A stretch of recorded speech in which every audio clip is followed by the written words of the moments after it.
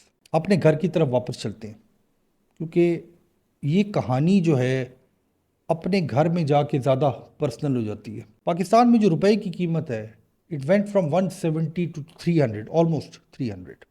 ایک نمبر نہیں ہے یہ، صرف یہ وہ زخم ہے جو ہر فیملی کے دل میں ہے جب وہ اپنی فیوچر کی پلاننگ کرتی ہے۔ اسکولوں کی فیسیں بڑھ گئی، پاور یعنی الیکٹریسٹی کی قیمتیں بیکیم انبیریبل، فیول کی قیمتیں، پیٹرول کی قیمتیں کلائم ہو گئی، لوگ جو کرائے کے گھروں میں رہتے تھے ان کی قیمتیں بڑھ گئیں، گروسریز کی قیمتیں، راشن کی قیمتیں بڑھ گئیں، میڈیسنز، دوائیوں کی قیمتیں بڑھ گئیں۔ جو چیز نہیں بڑھی اس ساری کہانی کے اندر وہ تنخواہیں تھیں، سیلریز تھی۔ And then the L C crisis hit, containers پھنس گئے کراچی پورٹ پہ، را مٹیریل بلاک ہو گیا، فیکٹریز خاموش ہو گئیں اور لوگوں کی نوکریاں چلی گئیں، بزنسز کولیپس ہو گئے۔ یہ صرف اکنامک پریشر نہیں تھا، it was a middle class breaking event. India کے اندر یہ جو پریشر تھا، it came differently. Fast growing economy, ساری دنیا رش کرتی تھی کہ انڈیا کتنی تیزی سے گرو کر رہا ہے، نئے مالز، نئے ایئرپورٹس، نئے ہائی ویز، ایک امیج بن رہا تھا پراسپیرٹی کا۔ مگر سطح سے نیچے، under the surface, real wages stagnated, جو لوگوں کی اصل طاقت خرید تھی کافی عرصے سے اسٹیگنیٹ تھی، یوتھ ان امپلائمنٹ بڑھ رہی تھی، ہوم اونرشپ اب ایک عام انڈین کے ہاتھ سے نکل گئی تھی، گھر کا مالک بننے کا خواب اب ایک عام انڈین نہیں دیکھ سکتا تھا۔ ای ایم آئیز بلونڈ، وہ جو آپ کی قسطیں تھیں، چاہے وہ گھر کی قسط ہو، چاہے وہ گاڑی کی قسط ہو، وہ بڑھ رہی تھی۔ لیونگ کاسٹ انکم سے زیادہ تیزی سے بڑھ رہی تھی۔ ڈی مونیٹائزیشن ہیڈ آلریڈی شون کہ یہ جو مڈل کلاس اسٹیبلٹی ہے یہ کتنی تیزی سے ختم ہو سکتی ہے۔ تو ہاں، ہمارے ملکوں میں، انڈیا میں بھی، پاکستان میں بھی، کراچی، لاہور، اسلام آباد، ممبئی، دہلی، سٹیز لک ریچر، نئی گاڑیاں ہر جگہ، اسکائی لائنز لک ماڈرن، نئے مال ہر جگہ۔ مگر جو میڈین فیملی ہے ساؤتھ ایشیا کی، وہ سکویز ہو کے رہ گئی ہے، اسٹریچ ہو کے رہ گئی ہے، انسرٹنٹی کے اندر زندگی گزارتی ہے۔ یہ کوئی سوشل مسئلہ نہیں ہے جس پہ میں بات کر رہا ہوں، یہ ایک ایسی اکنامک فورس ہے جس کا مقابلہ نہیں کر سک رہے۔ امپورٹڈ انفلیشن، روپی کے اوپر پریشر، گلوبل شاک اور ٹیکسز نے مل کر مڈل کلاس کی کمر توڑ کے رکھ دی ہے۔ اور اس کے بعد وہ طاقت جو خاموشی سے ہم سب کا شکار کرتی ہے، یعنی کہ دا اسٹیٹ اٹ سیلف، ملکوں کی حکومتیں، حکومتوں کے ایکسپینڈیچر بڑھے پچھلے کئی سالوں سے، جو ڈیٹ پیمنٹس ہیں، جو ملکوں نے قرضے لیے ہوئے ہیں، جو پینشنز ہیں، جو لاس میکنگ انسٹیٹیوشنز ہیں جس کو حکومت آج بھی چلانے کی کوشش کر رہی ہے، ایڈمنسٹریٹو کاسٹ، سبسڈیز امیر لوگوں کے لیے۔ ساؤتھ ایشیا کے اندر جو امیر لوگ ہیں ٹیکس نہیں دینا چاہتے، حکومت غریب لوگوں سے ٹیکس لے نہیں سکتی، کیونکہ ظاہر غریب کے پاس کھانے کو نہیں ہے تو وہ ٹیکس کہاں سے دے گا۔ تو جو اسٹیٹ ہے، it turns to the only group that it can extract money, جس سے پیسہ کھینچا جا سکتا ہے، middle class. Income tax on salary, salary کے اوپر انکم ٹیکس لگا دو، سیلز ٹیکس ہر چیز پہ لگا دو، پیٹرول کی اوپر لیویز لگا دو، الیکٹریسٹی کے اوپر سرچارج لگا دو، موبائل فون خریدنے پہ ٹیکس لگا دو، بینک سے کیش نکلوانے پہ ٹیکس لگا دو، ڈیوٹی لگا دو، جی ایس ٹی لگا دو، اور اس کے بعد انفلیشن اور ہڈن ٹیکس۔ جس ملک کا بجٹ مڈل کلاس سے بنتا ہے، اس ملک کی مڈل کلاس زیادہ دیر زندہ نہیں رہتی۔ یہ آئیڈیالوجی کی بات نہیں میں کر رہا، یہ لاجک کی بات کر رہا ہوں۔ یہ وہ سچائی ہے جو لاکھوں کروڑوں لوگ ساؤتھ ایشیا میں اور دنیا میں جو رہتے ہیں وہ فیل ضرور کرتے ہیں، مگر اس کو آرٹیکولیٹ نہیں کر سکتے، اس پہ بات نہیں کر سکتے۔ ایک عجیب و غریب بات یہ ہے کہ جو ریئل کولیپس ہے مڈل کلاس کا، وہ تب نہیں ہوتا جب کھانا پینا مہنگا ہو جاتا ہے۔ مڈل کلاس تب ٹوٹ جاتی ہے جب امید مہنگی ہو جاتی ہے، جب سیونگز ختم ہو جاتی ہیں، جب اسکول کی فیس ہر مہینے ایک جنگ بن جاتی ہے، جب ایک میڈیکل ایمرجنسی ایک سال کی پلاننگ کو ختم کر دیتی ہے، جب انکم سے زیادہ تیزی سے آپ کا کرایہ بڑھتا ہے، ہر بل جو آپ کے گھر میں آتا ہے ایسے لگتا ہے کہ آپ کو کسی نے مکہ مار دیا ہو. جب پلاننگ رک جاتی ہے اور سروائیول شروع ہو جاتا ہے, جب لوگ خواب دیکھنا چھوڑ دیتے ہیں گھر خریدنے کا اور پریشان ہونا شروع ہو جاتے ہیں کہ ہم اپنے گھر کے بجلی کا بل اور اپنی گروسریز کیسے لیں گے. یہ جو کولیپس ہوتا ہے یہ پہلے سائیکولوجیکل ہوتا ہے, بعد میں فائنینشیل ہوتا ہے. سو اس کہانی کے آخر میں پھر ہوتا کیا ہے, ان ملکوں کے ساتھ کیا ہوتا ہے جب مڈل کلاس ملکوں کے اندر ٹوٹنا شروع ہو جاتی ہے. دل تھام کے بیٹھیے, کیونکہ کوئی کیوس نہیں ہوتا, کوئی ریولوشن نہیں آتا. ایک سلو سفکیٹنگ سانس بند کر دینے والا ڈکلائن ہوتا ہے. مڈل کلاس سے کہیں بھی دنیا میں کبھی بھی ریولوشنز سٹارٹ نہیں ہوئے. ملکوں سے لوگ جانا شروع ہو جاتے, برین ڈرین شروع ہو جاتے. یہ لفظ ہم بار بار سنتے ہیں ساؤتھ ایشیا کے اندر. جو ملک کے اندر یوتھ ہوتی ہے اس کا کانفیڈنس ختم ہو جاتا ہے. پالیٹکس جو ہوتی ہے وہ پولرائز ہو جاتی ہے. یہ بھی ہم دیکھ رہے ہیں ساؤتھ ایشیا کے اندر کہ ہماری پالیٹکس پچھلے 20 سال سے پورے ساؤتھ ایشیا کے اندر پولرائز ہے. انوویشن جو ہے وہ ملک کے اندر ختم ہو جاتی ہے. قرضہ یعنی ڈیٹ بڑھنا شروع ہو جاتی ہے. ملک کی ڈیٹ بھی بڑھنا شروع ہو جاتی ہے, عوام کی ڈیٹ بھی بڑھنا شروع ہو جاتی ہے. Dependency rises and a country becomes vulnerable not to foreign enemies but to its own fragility. Japan میں لوگوں نے دیکھا, یہ ترکی میں لوگوں نے یہ دیکھا, شری لنکا کے اندر بھی لوگوں نے یہ دیکھا, پاکستان میں ہم یہ روزانہ کی بنیاد پہ دیکھتے ہیں. And India is also feeling the early trimmers. empires don't fall when enemies attack.